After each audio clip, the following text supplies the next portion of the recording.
Good morning to all. இப்போ 7th book maths பாருங்க. இதில் என்ன இம்பார்ட்டன்ட் சம்ஸ்ன்னு பார்த்தீங்க அப்படின்னா, ஃபர்ஸ்ட் யூனிட் பார்த்தீங்கன்னா எண்ணியல் பார்க்கலாம். அடுத்தது அளவைகள், இயற்கணிதம், நேர் மற்றும் எதிர் விகிதங்கள், வடிவியல், தகவல் செயலாக்கம். இதுலேயும் 6 யூனிட் தான் இருக்கு. இப்போ எண்ணியல் பாருங்க. எண்ணியல் இருக்க சம்ஸ்க்கு டேரெக்டாக போயிடலாம். ஏன்னா மற்றதெல்லாம் பார்த்தீங்கன்னா இதில் வந்து என்ன இன்ட்ரடக்ஷன் பார்த்தீங்க அப்படின்னா minus term negative term introduction ஆகுது. இதுக்கு முன்னாடி என்ன படித்தோம் அப்படின்னா நேச்சுரல் நம்பர் எண் பார்த்தோம், இயல் எண்கள். அது 1லேருந்து ஆரம்பிக்கும், 1 2 3ன்னு. ஹோல் நம்பர் பார்த்தோம், அது 0லேருந்து ஆரம்பிக்கும், 0 1 2ன்னு. இப்போ என்ன பண்ண போகிறோன்னா ஒரு நம்பர் லைனில் 0 இங்கே இருக்கும், 1 2 3ன்னு ரைட் ஹேண்ட் சைடில் போகும். இப்போ லெஃப்ட் ஹேண்ட் சைடில் போகிற நெகட்டிவ் வேல்யூஸோட இன்ட்ரடக்ஷன் தான் இந்த எண்ணியில் பார்க்க போகிறோம். அப்போ இந்த லெஃப்ட் ஹேண்ட் சைடில் நெகட்டிவ் வருதா, ஆல்ரெடி 0லேருந்து பாசிட்டிவ் வேல்யூஸ் எல்லாமே ஹோல் நம்பரு. இந்த நெகட்டிவ் வேல்யூ சேர்த்துனேன் அப்படின்னா இந்த ஹோல் நம்பர் சிஸ்டம் பேர் இன்டீஜர் அப்படின்னு நம்ம சொல்லுவோம். அந்த இன்டீஜரை எதில் டிஃபைன் பண்ணுவோம் அப்படின்னா இசட்டில் டிஃபைன் பண்ணுவோம். அதை தான் இங்கே படிக்க போகிறீங்க. ஸோ நெகட்டிவ் வேல்யூஸ் வருது அப்படின்னா நெகட்டிவ் வேல்யூஸ் எப்படி சப்ராக்ட் பண்ணுறது, ஆட் பண்ணுறதுங்கிற பேசிக்கை கற்றுக்க போகிறோம். ஓகேங்களா? இசட்டுங்கிறது தான் இன்டீஜர்ஸ். இப்போ ப்ளஸ் ஆர் மைனஸ் 1 இன்டீஜர்ஸ்னால் எப்படி இருக்கும் அப்படின்னு பார்த்தீங்கன்னா ப்ளஸ் டேர்ம் 1 இருந்ததுன்னா மைனஸ் டேர்ம் 1 இருக்கும். So plus or minus 1, 0, plus or minus 2, plus or minus 3 அப்படி போய்கிட்டே இருக்கும். ஸோ ப்ளஸ் வேல்யூ வந்துச்சுன்னா நெகட்டிவ் மைனஸ் வேல்யூ வரும் அப்படிங்கிறாங்க. ஓகேங்களா? அடுத்தது ஸோ இந்த மாதிரி சம்ஸ்லாம் கேட்க மாட்டாங்க. இது கூட்டுக அப்படின்னா இதெல்லாம் நமக்கு தெரியும், பேசிக்கு. இதில் நீங்கள் பார்த்துக்கோங்க. இப்போ இங்கே இருக்க சம் பாருங்கள். இந்த ஸ்டேட்மெண்ட் சம் மாதிரி நம்ம பார்க்கலாம். அந்த மாதிரி தான் எதிர்பார்ப்போம் கொஸ்டின்ஸு. இப்போ பார்த்தீங்கன்னா ஒரு நீர்மூழ்கி கப்பலானது கடல் மட்டத்திலிருந்து 32 அடிகள் கீழே உள்ளது. கீழே 32 அடிகள் இருக்குதான். பிறகு அது 8 அடிகள் மேல் நோக்கி நகர்கிறது. மேலே போதான் 8 அடிகள் மேலே போயிடுச்சு, நகர்கிறது. நீர்மூழ்கி கப்பல் இருக்கும் ஆழத்தை காண்கிறாங்க.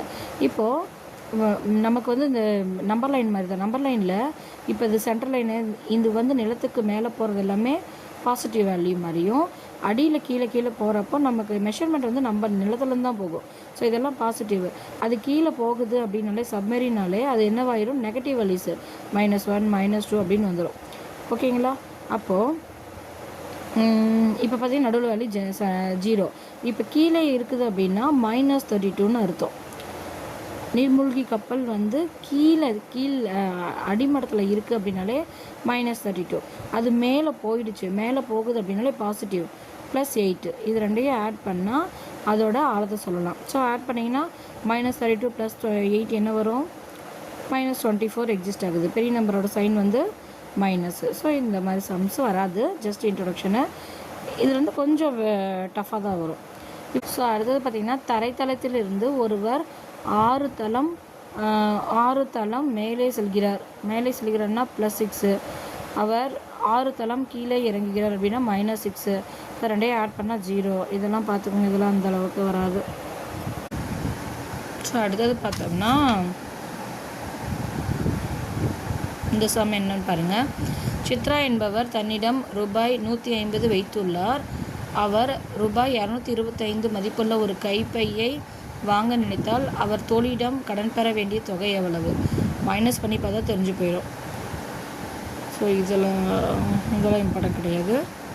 இது எல்லாமே மைனஸ் இன்ட்ரொடக்ஷன். என்னென்னா நெகட்டிவ் டேர்ம்ஸை நம்ம எப்படி யூஸ் பண்ணுறோம் அப்படிங்கிறது.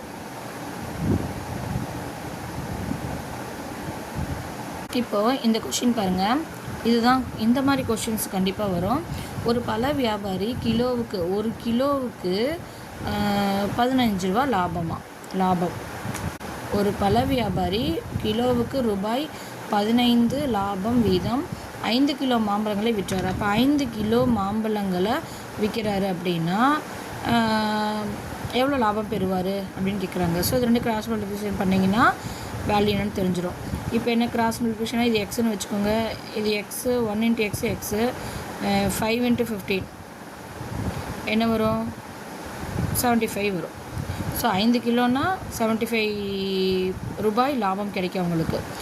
இது இப்படியே போட்டுக்கலாம். இல்லை அப்படின்னா டைரெக்டாகவே என்ன பண்ணிக்கலாம், 5 கிலோ அப்படிங்கிறப்போ 5 15ஆல் மல்டிப்ளை பண்ணால் போதும். ஸோ 75 இங்கே கிடைக்குதுங்களா?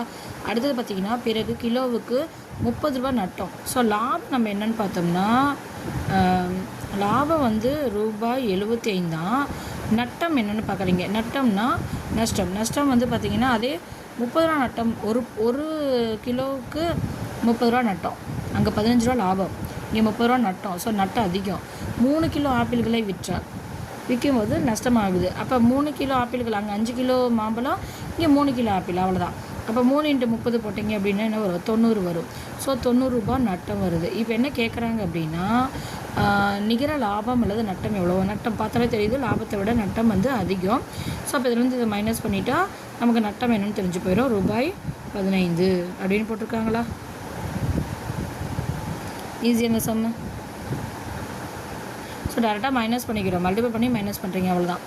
ஓர் இணைய மையத்தில் மணிக்கு ரூபாய் 15 என இணையத்தை பயன்படுத்துவதற்கான கட்டணம் வசூலிக்கப்படுகிறது. அப்படின்னு என்ன? 1 மணி நேரத்துக்கு 15 ரூபா யூஸ் பண்ணுறாங்களாம். நிலா தினமும் 2 மணி நேரம் வீதம் ஒரு வாரத்தில் 5 நாட்களுக்கு பயன்படுத்தினால் எவ்வளவு கட்டணம் செலுத்த முடியும்?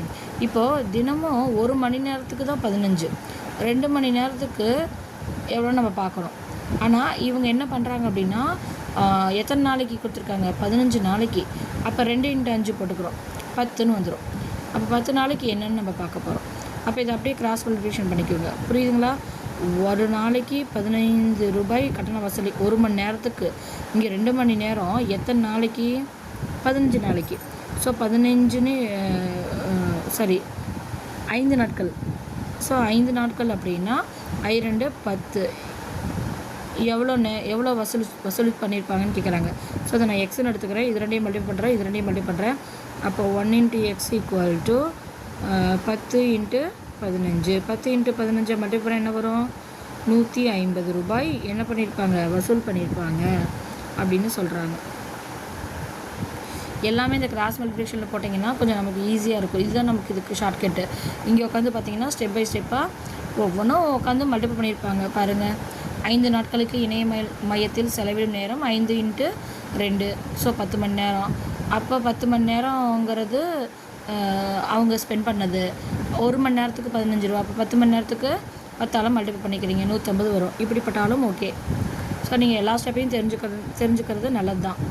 சில டைம் அது கூட யூஸ் ஆகும். அடுத்தது பார்க்குறோம்.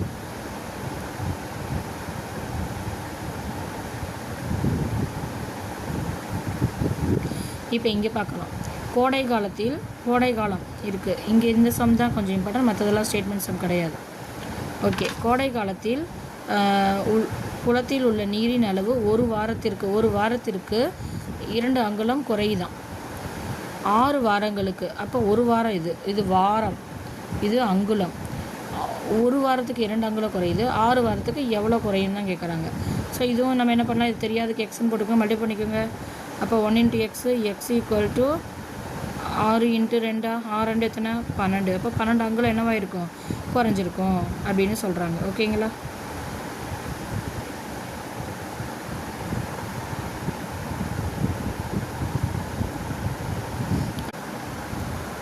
இங்கே சம் பாருங்கள். கயல்விழி கலந்து கொண்ட ஒரு போட்டித் தேர்வில் சரியான விடைக்கு 4 மதிப்பெண்களும் தவறான விடைக்கு 2 மதிப்பெண்களும் வழங்கப்பட்டுள்ளன. அவள் அனைத்து வினாக்களுக்கும் விடையளித்தால் அவற்றுள் 10 சரியான விடைகள் இருந்த போதிலும் அவளால் 20 மதிப்பெண்கள் மட்டுமே பெற முடிந்தது எனில் அவள் எழுதிய தவறான விடைகள் எத்தனை? இப்போ என்ன கேட்குறாங்கன்னா, கயல்விழி வந்து கரெக்டான ஆன்சரு ராங்கான ஆன்சரு ரெண்டுமே அந்த கொஷின்ஸில் இருக்குது. டோட்டல் கொஷின்ஸ் எவ்வளோன்னா நமக்கு தெரியாது. இதில் கரெக்டான ஆன்சருக்கு 4 மதிப்பெண்கள், தவறான விடைக்கு 2 மதிப்பெண்கள் கொடுக்குறாங்க. டோட்டல் கொஷின்ஸ் இப்போ மொத்தம் எத்தனை கரெக்டான ஆன்சர் இருக்குதுன்னு பார்த்தீங்கன்னா 10 சரியான விடைகள் இருக்குதான். அப்போ 10 சரியான விடைகள்னால் ஒரு கொஷினுக்கு 4 மார்க்குனா 10 கொஷினுக்கு எத்தனை வரும்? 40 கொஷின்ஸ் வந்து இங்கே மார்க் எடுக்கணும். ரைட்டான ஆன்சர் எழுதுனா 40 மார்க் கிடைக்கணும். ஆனால் அவள் எடுத்தது எத்தனை? 20 தான் எடுத்திருக்கா. அப்போ ரைட் ஆன்சர் எழுதியும் அங்கே ராங் ஆன்சர் இருக்குது. அந்த ராங் ஆன்சர் எவ்வளோன்னு தெரியாது. ஸோ அந்த 40லேருந்து 20 மைனஸ் பண்ணிட்டா ராங் ஆன்சர் கிடச்சிடும். கயல்விழி எழுதுன ராங் ஆன்சர் கிடைப்பா. ஓகேங்களா? இந்த 20 மார்க்கு வந்து இது ஆக்சுவலாக மார்க்கு 40 மார்க்கில் 20 மார்க்கு ரைட்டாக எடுத்திருக்கா. ராங்கானது தான் மைனஸ். 40லேருந்து 20 போனால் அந்த ராங்கான ஆன்சர். இப்போ இந்த 20 தான் என்னது? ராங்கான ஆன்சர். இப்போ என்ன கேள்வி அப்படின்னா, ஒரு கொஷினுக்கு 2 மார்க் ராங்கான ஆன்சர்னா 20 மார்க் எடுத்திருக்கால. ஒரு கொஷினுக்கு 2 மார்க்கு ராங் ஆன்சர், 20 மார்க் எடுத்துக்கோங்க. எத்தனை கொஷின் அப்ளை பண்ணியிருப்பான்னு கேட்குறாங்க. ரெண்டையும் மல்டிபிள் பண்ணால் பார்த்தாலே புரிஞ்சிடும். ஸோ இதை எக்ஸ்ன்னு எடுத்துக்கோங்க. எக்ஸ்ன்னு எடுத்துக்கிட்டிங்க அப்படின்னா இது எப்படி வரும்? 20 × 1 = x × 2ன்னு எழுதுவீங்களா? ஸோ அப்போ இது 2 செகண்ட் டேபிள் இது எத்தனை டைமு? 10. அப்போ 10 1s are 1. அப்போ எக்ஸோட வேல்யூ என்னது? 10. 10 கொஷின் அவள் என்ன பண்ணியிருப்பா? தப்பாக எழுதியிருப்பா அப்படின்னு சொல்கிறாங்க. ஓகேங்களா?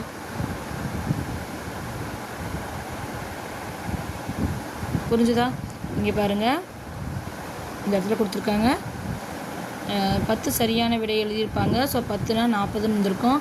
கயல்வெளி பெற்ற மதிப்பெண்கள் எத்தனை? 20. ஸோ தவறான விடைக்காக அவள் எழுதுன 40 ரைட், எல்லாமே ரைட்டாக எழுதியிருக்கணும். பட் அவள் 20 எடுத்திருக்கா அப்படின்னா 40 கொஷினில் 20 தான் ரைட்டு, மீதி 20 என்னதான் எடுத்திருப்பா? தப்பாக தான் எடுத்திருப்பா. ஸோ தவறான விடைக்காக பெற்ற மதிப்பெண்கள் 20.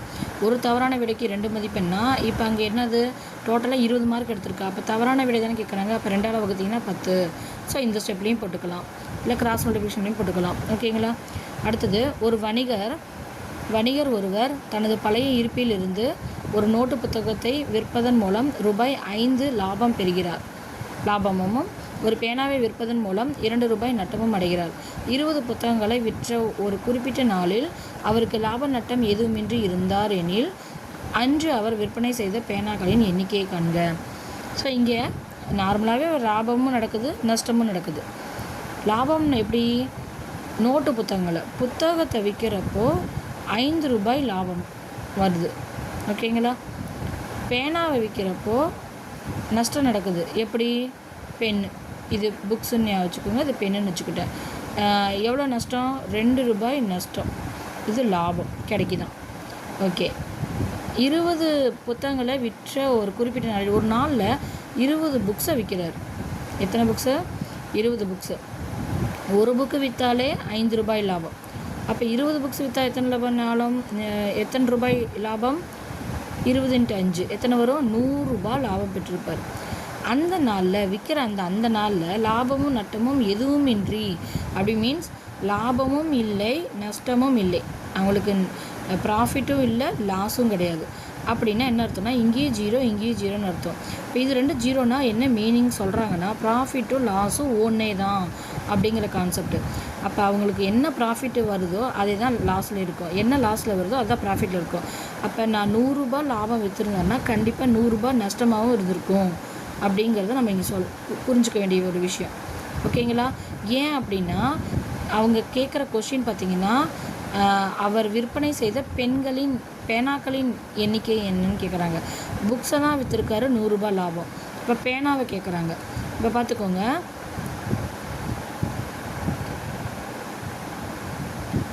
இப்போது புக்ஸை தான் நான் விற்றுருக்கேன்.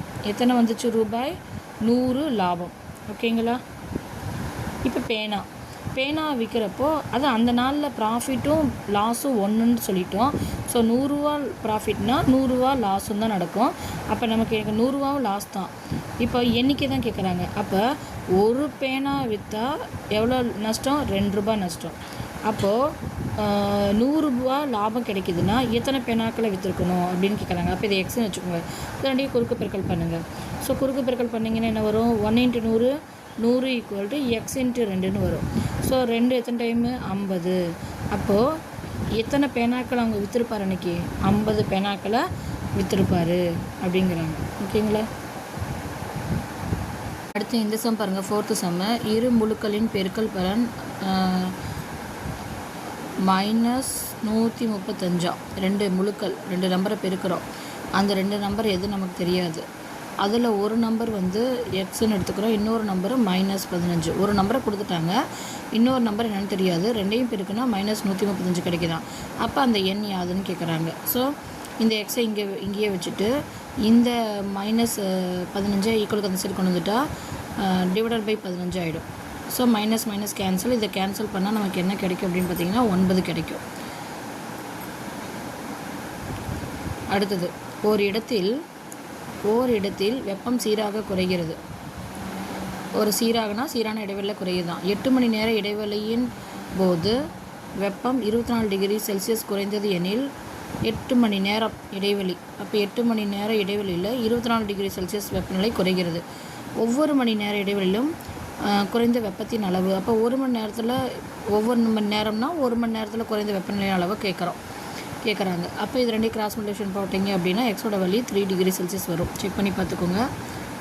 அண்டு அடுத்தது பார்த்திங்க அப்படின்னா ஒரு மின்தூக்கி சுரங்க வாயிற்குழியில் 5 மீட்டர் பை நிமிடம். இந்த மீட்டர் பை நிமிடம் அப்படின்னு கேட்டுட்டாங்க அப்படின்னா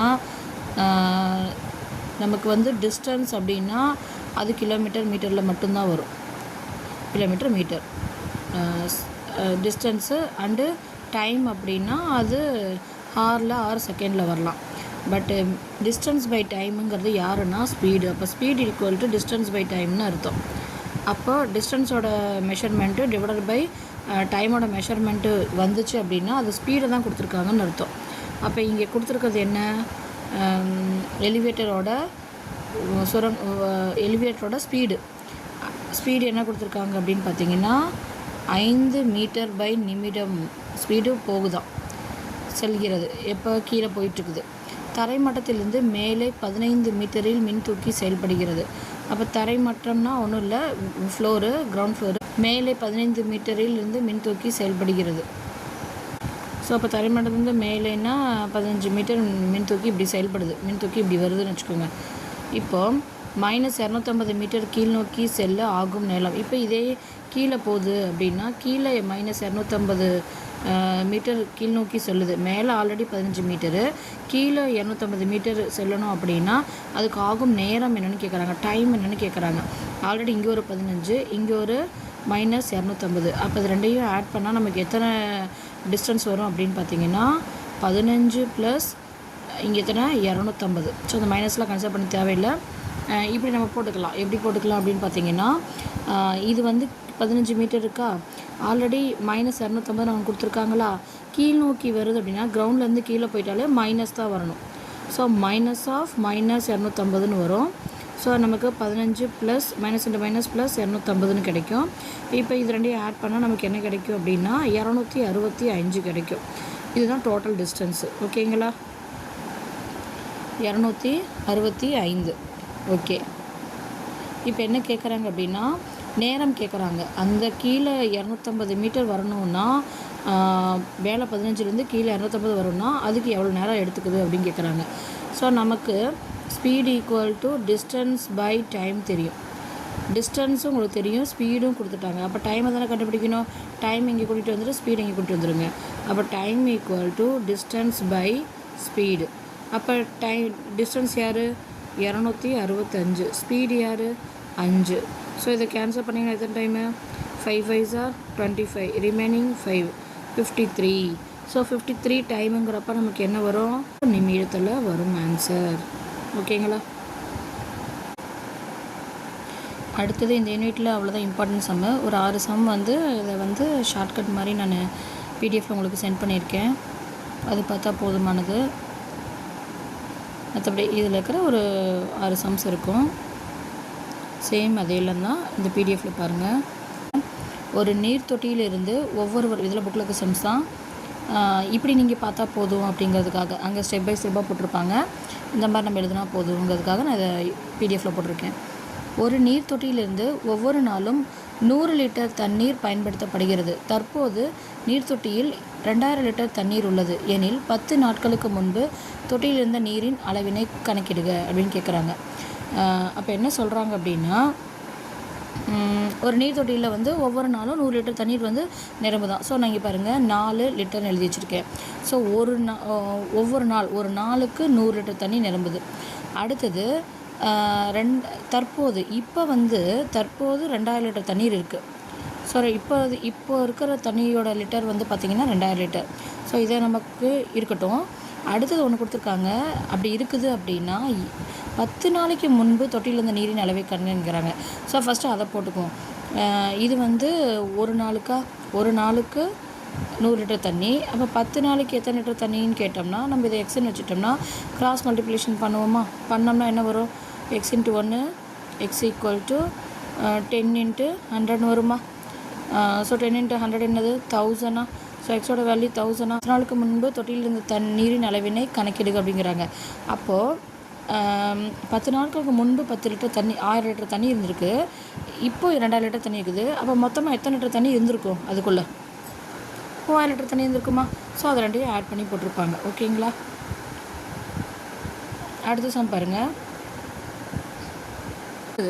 ஒரு நாய் இது வந்து டிஎன்பிசிலே கேட்ட கொஷின்னு, டிஆர்பியில் வந்திருக்குன்னு நினைக்கிறேன். ஒரு நாய் தண்ணீர் குடிப்பதற்காக ஒரு கிணற்றின் படிக்கட்டு இருக்குது. அதில் வந்து தண்ணீர் குடிக்கிறதுக்கு தாவி குதித்து கீழே இறங்குது. இப்போ தாவி குதித்து கீழே இறங்குதான். ஒரு தாவலில் 4 படிக்கட்டு தாவிடுதான். ஓகேங்களா? ஒரு தாவலில் 4 படிக்கட்டு தாவிடுது அப்படிங்கிறாங்க. அப்போ ஒரு தாவல்கள் இங்கே எழுதியிருக்கோம். தாவல்கள் படிக்கட்டுகள். ஒரு தாவலில் 4 படிக்கட்டு இறங்கிடுது அப்படின்னா படிக்கட்டுகள் கடந்தது. அந்த கிணற்றின் நீர்மட்டத்தை அடைய 20 படிகள் இருந்தால் அந்த நாய் எத்தனை முறை தாவி குதிக்குன்னா 20 படிக்கட்டுக்கு கீழே 20ன்னு போட்டுருங்க. எத்தனைங்கிறதுல எக்ஸ்ன்னு போட்டுருங்க. அப்போ இது ரெண்டையும் கிராஸ் மல்டிப்ளிகேஷன் பண்ணால் நமக்கு என்ன கிடைக்கும்? 5ன்னு கிடைக்குது. ஸோ இதை வெரிஃபை பண்ணிக்கோங்க இந்த சம்ஸு. ஸோ இது கிராஸ் மல்டிப்ளிகேஷன் போடுற மாதிரி இருக்கிறப்போ நமக்கு ஈஸியாக இருக்கும் போடுறதுக்கு. புக்கில் வந்து ஸ்டெப் பை ஸ்டெப்பாக போட்டிருப்பாங்க. ஸோ அதனால் நான் எடுத்து இந்த மாதிரி போட்டுக்கலாங்கிறதுக்காக இது பிடிஎஃப்பில் போட்டிருக்கேன். அடுத்தது கண்ணன் ஒரு பழ வணிகர். அவர் ஒரு பழத்திற்கு ரூபாய் 2 வீதம் நட்டத்தில். இது மாதிரி முன்னாடி ஒரு சம் பார்த்தோம், லாப நட்டம். கண்ணன் வந்து ஒரு பழ வணிகர். அவர் ஒரு பழத்திற்கு 2 ரூபா வீதம் நட்டம் வந்து 2 ரூபா. 1 டஜன் வாழைப்பழங்களை விற்றால் அவரது இழப்பு தொகையை காண்கிறாங்க. ஸோ ஒரு பழத்தை விற்கிறாரு, அதுக்கு அவருக்கு லாஸ் எவ்வளோ? லாஸ் பார்த்தோம்னா 2 ரூபா. அப்போது 1 டஜன்னா எத்தனை பழம்? 12 பழம். அப்போ 1 ரூபா பழத்துக்கு 2 ரூபா லாஸுன்னா 1 டஜன்னா 12 பழத்துக்கு எத்தனை ரூபா லாஸுங்கிறாங்க. ஸோ கிராஸ் மல்டிப்ளிகேஷன் போடுறோம். கிராஸ் மல்டிப்ளிகேஷன் போட்டால் இது எக்ஸ்ன்னு வச்சுக்கிட்டிங்கன்னா x × 1 x = 12 2s are 24ன்னு வரும். அப்போ என்ன நஷ்டம் அவருக்கு? 24 ரூபா நஷ்டம் அப்படின்னு சொல்கிறாங்க. ஓகேங்களா? அடுத்தது இந்த சம். கொடி தினத்தை முன்னிட்டு பெரோஸ்கான் தன் வகுப்பு தோழர்கள் ஒவ்வொருவரிடமும் தலா ரூபாய் 25 வீதம் மொத்தம் 1150 வசூலிக்கிறான். ஸோ வந்து ஒரு பையன் 25 ரூபா ஒரு ஸ்டூடெண்ட்டுக்கு வாங்குகிறான். அப்போது மொத்தம் எவ்வளோ கிடைக்கிது அவனுக்கு? 1150 ரூபா கிடைக்கிது. அப்போது ஆசிரியர் அறிவுறுத்தலின்படி ஒவ்வொருவருக்கும் ரூபாய் 8 திருப்பி தருகிறான். திருப்பி தரான்னா மீன்ஸ் அவன் அந்த 25 ரூபா வாங்கியிருப்பான்ல, அதில் 8 ரூபா அவங்கள்ட்டே கொடுத்துட்றான். அப்போ 8 நம்ம மைனஸ் பண்ணால் என்ன கிடைக்கும்? நமக்கு மீதி 17 கிடைக்கும். கரெக்டுங்களா? அப்போ இந்த 17 ரூபா தானே வாங்கியிருப்பான். அப்படி இருந்துச்சுன்னா அவங்க என்ன கேட்குறாங்கன்னா ஆசிரியரிடம் ஒப்படைத்த தொகையினை காண்க. அந்த தொகை என்னன்னு கேட்குறாங்க. ஸோ இதை எக்ஸ்ன்னு வச்சுக்கிறோம். அப்போ இது வந்து 17. இப்போ இது ரெண்டுக்கும் கிராஸ் மல்டிப்ளிகேஷன் போட்டால் இது என்ன தொகைன்னு தெரிஞ்சிருமா? ஸோ அந்த கிராஸ் மல்டிப்ளிகேஷன் பாருங்கள். x × 25 வருமா? x × 25 = 17 × 1150ன்னு வரும். 17ங்கிறது ஒரு ப்ரைம் நம்பர். ஸோ நம்ம அதை எதுவும் பண்ண முடியாது. இந்த 25ம் 15ம் கேன்சல் பண்ணிங்கன்னா இங்கே போட்டுப்போம் பாருங்கள். ஸோ கேன்சல் பண்ணால் நமக்கு கிடைக்க வேண்டியது பார்த்திங்கன்னா 46ன்னு வரும். அது ரெண்டையும் மல்டிபிள் பண்ணால் நமக்கு டேரெக்டாக 782 வரும். ஸோ இந்த கிராஸ் பெருக்கல்ல போட்டிங்கன்னா கொஞ்சம் நல்லாயிருக்கும் போடுறதுக்கு. அடுத்து இந்த சம் பாருங்கள். ஒரு எண்ணுடன் 2ஐ கூட்டு. ஸோ ஒரு எண் எடுத்துக்கிறேன். அந்த எண் என்னன்னு நமக்கு தெரியாது. அந்த எண் என்னென்னு எடுத்துக்கலாம்? எக்ஸ்ன்னு எடுத்துக்கோங்க. அதை 2ஆல் கூட்டுறேன். கூட்டு பிறகு 5ஆல் பெருக்கவும் அப்படின்னா வர அந்த x+2வை 5ஆல் பெருக்கணும்னு சொல்கிறாங்க. அதிலிருந்து 10ஐ கழிக்கணும்னா வந்த ஆன்சரோட 10ஐ கழிக்கணுமா?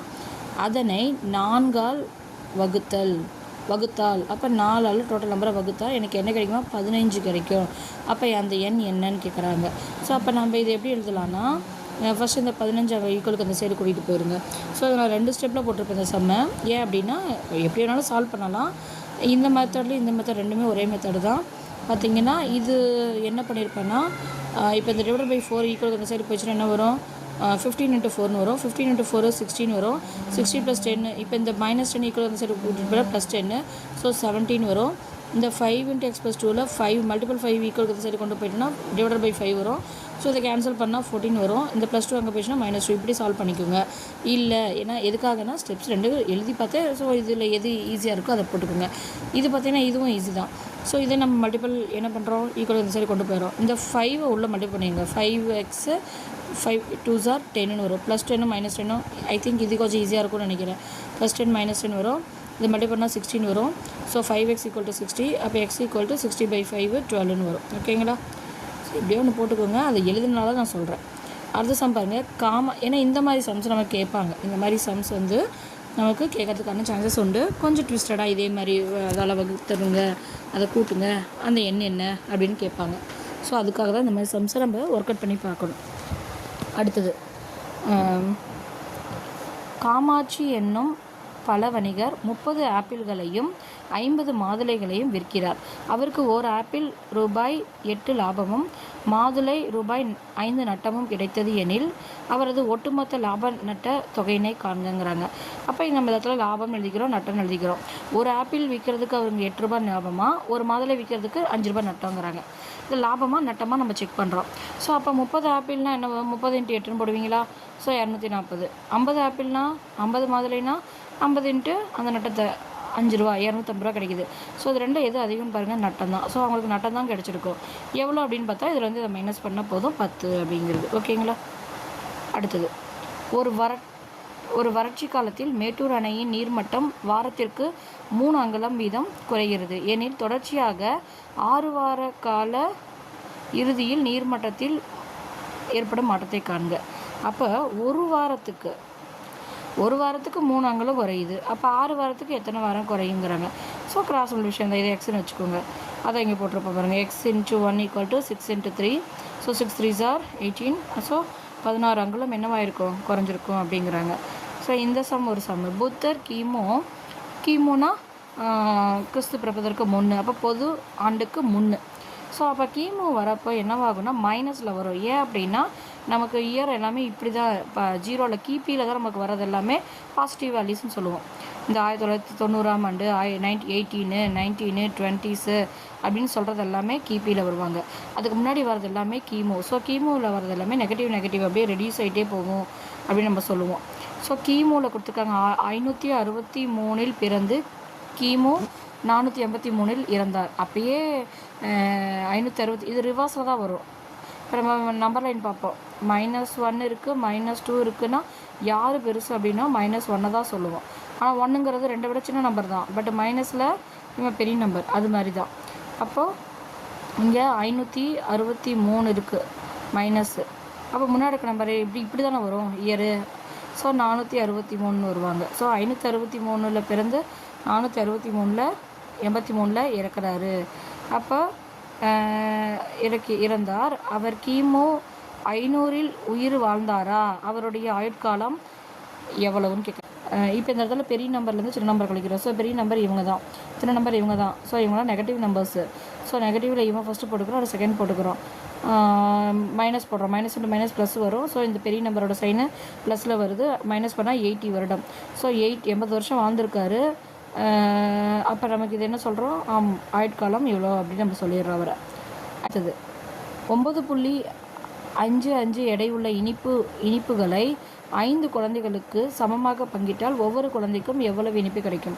இந்த மாதிரி சமமாக பங்கிட்டானாலே அது என்னவாகும், டிவைடட் பையில் டைரெக்டாக போட்டுடலாம். எப்படி 9.55 டைரெக்டாகவே 5ல் டிவைட் பண்ணிக்கலாம். பட் இது நம்ம இந்த மெத்தட் நம்ம யூஸ் பண்ணுறதுனால இதில் போட்டிருக்கேன். 9.55 எடையுள்ள இனிப்புகள் வந்து 5 குழந்தைங்களுக்கு டிஸ்ட்ரிபியூட் பண்ணால் ஒரு குழந்தைக்கு எவ்வளோ டிஸ்ட்ரிபியூட் பண்ணுவேன் அப்படின்னு போட்டு கிராஸ் மல்டிப்ளிகேஷன் போட்டனாலும் டிவைடு தான். ஸோ டிவைடுங்கிறது அப்படி டைரெக்டாக டிவைட் ஆகுது, ஏன்னா 5ல் முடியுது. ஸோ 9.55 டிவைடட் பை 5னா 5 1s are 5, ரிமைனிங் என்ன 4னா 45, 9 டைம் 1 டைம். ஸோ 1.91 கிலோகிராம் அப்படின்னு போட்டுறோம். ஒரு வண்டியானது 1.2 லிட்டர் பெட்ரோலில் 76.8 கிலோமீட்டர் தூரத்தை கடக்கிறதாம். ஸோ இதுவும் சேம் நம்ம இந்த கிராஸ் மல்டிப்ளிகேஷன் போடுறோம். 1.2 லிட்டர் பெட்ரோலில் 76.8 கிலோமீட்டர் என்ன பண்ணுது, டிஸ்டன்ஸாக கிடக்குது ஏனில் அவ்வளோ தூரம் போக முடியுமா இந்த லிட்டரில்? 1 லிட்டர் பெட்ரோலில் அது கிடக்கும் தொலைவு. அப்போ 1 லிட்டர்னு ஒரு விஷயம் கேட்டுட்டாங்க அப்படின்னாலே இந்த நம்பரால் அதை அப்படியே டிவைட் பண்ணால் போதும். ஸோ இது நம்பர் ரெண்டுமே பாயிண்ட்டு. ஸோ பாயிண்ட்டுனா நம்ம என்ன பண்ணலாம், அதை வந்து ஹோல் நம்பராக மாற்றிக்கலாம். இப்போ இது டெசிமலில் இருக்குது. 76.8 டிவைடட் பை 1.2 இருக்குது. பாயிண்ட்டுக்கு அப்புறம் ஒரு டிஜிட் அப்படிங்கிறப்போ 10ஆல் மல்டிபிள் அண்ட் டிவைட் பண்ணலாம். ஸோ 768 ஈக்குவல் டு 768/12ன்னு வந்துடும். ஸோ இதை நீங்கள் சால்வ் பண்ணீங்க அப்படின்னா 64 வருது. ஸோ செக் பண்ணி பார்த்துக்கோங்க. இந்த மாதிரி 1ன்னு கேட்டால் டேரெக்டாக மல்டிபிள் பண்ணிக்க இந்த ஸ்டெப்பில் போடணும் அவசியம் இல்லை. ஒரு சதுர அடி ரூபாய் 15.50 வீதம் ஒரு நிலத்தை சமன்படுத்த ஆகும் செலவு ரூபாய் 10,075 எனில் நிலத்தின் பரப்பளவை காண்க. ஸோ இது டிவிஷன் தான். ஓவரால் டேர்மு 10,075 டிவைடட் பை 15.50 இருக்குது. அதில் டிவைட் பண்ணால் போதும். இது நம்ம இப்போ வெரிஃபிகேஷனுக்காக ஒரு சதுரடிக்கு இவ்வளோ, அப்போ இவ்வளோ அமௌண்ட்டு எத்தனை சதுரடி அப்படின்னு நம்ம கணக்கிடுறோம். இது அப்படியே டிவைட் பண்ணிக்கலாம். ஸோ டிவைட் பண்ணுறதுக்கு முன்னாடி ஃபஸ்ட்டு இது டெசிமல் இருக்குது. பாயிண்ட்டுக்கு அப்புறம் எத்தனை ஜீரோ இருக்குது? 2 ஜீரோ இருக்குது. அப்போ 100ஆல் மல்டிபிள் அண்ட் டிவைட் பண்ணியிருப்போம். ஸோ அதான் நான் இங்கே போட்டிருப்பேன். 100ஆல் மல்டிபிள் அண்ட் டிவைட் போட்டிருப்போம். அந்த டிவிஷனில் பாயிண்ட்டுக்கு அப்புறம் 2 ஜீரோங்கிறது கேன்சல் ஆயிரும். ஸோ மேலே மட்டும் 100 இருக்கும். இதை நம்ம கேன்சல் பண்ணி பார்த்தோம்னா 650 வரும். ஸோ ஒர்க் அவுட் பண்ணி பாருங்கள். அண்டு அடுத்தது 28 புத்தகத்தின் விலை ரூபாய் 1506.4. 28 புத்தகத்தின் விலை. ஓகே, அதான் போட்டிருக்கோம். 28 புத்தகத்தோட விலை கொடுத்துட்டாங்க. அப்போ ஏனில் ஒரு புத்தகத்தின் விலைனா டேரெக்டாகவே டிவிஷன் நான் இதை போட்டிருக்கேன். இப்போ நீங்கள் 1506.4 டிவைடட் பை 28 டேரெக்டாகவே அடிச்சிங்கனாலே உனக்கு வந்துடும். இல்லைனா பாயிண்ட் எடுத்துகிட்டு கூட போட்டுக்கோங்க. ஸோ அடித்து கேன்சல் பண்ணி பாருங்கள். இரு எண்களின் பெருக்குத்தொகை 40.375. ஒரு எண் கொடுத்துட்டாங்க. அப்போ ஒரு எண் தெரியாது எக்ஸு. இன்னொரு எண் தான் 14.42. அப்போ இன்னொரு எண் என்ன அப்படின்னு கேட்டால் இந்த 14.42 டிவிஷனில் வந்துடும். இப்போ பாயிண்ட்டுக்கு அப்புறம் எத்தனை நம்பர் இருக்குது? இங்கே 3 நம்பர் இருக்குது, இங்கே 2 நம்பர் இருக்குது. அப்போ நான் என்ன பண்ணலாம் அப்படின்னா பாயிண்ட்டுக்கு அப்புறம் இருக்க நம்பரு 3 டிஜிட்னால 1000ஆல் மல்டிபிள் பண்ணுறேன். அப்போ 40375 வரும். இங்கே 1000ஆல் மல்டிபிள் பண்ணால் 14420 வரும். ஸோ இதை நம்ம கேன்சல் பண்ணோம் அப்படின்னா நமக்கு என்ன கிடைக்குது? செகண்ட் டேபிள் போய் ரெடியூஸ் பண்ணுறதுன்னா 2.8 பாயிண்ட்லேயே கிடைக்குது. ஸோ இதை செக் பண்ணி பார்த்துக்கோங்க. அவ்வளோதான். இந்த யூனிட்டில் ஃபஸ்ட் யூனிட்டில் இதான் இம்பார்ட்டன்ட் சம்ஸு.